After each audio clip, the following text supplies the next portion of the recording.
saya ng Pasko. Ilang tulog na lamang at atin ang babatiin si Kristo sa kanyang kapanganakan.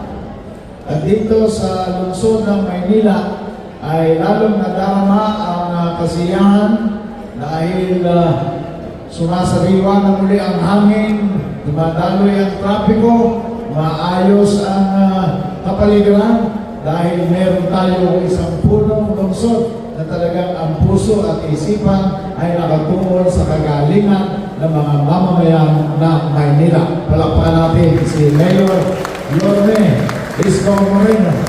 At kasama niya, kapiling natin sa kasiyahan ito ang kanyang kasama ang pangalawang punong lungsod ng Maynila. Walang iba kundi si Vice Mayor Chin Atienza. Palakpakan po natin.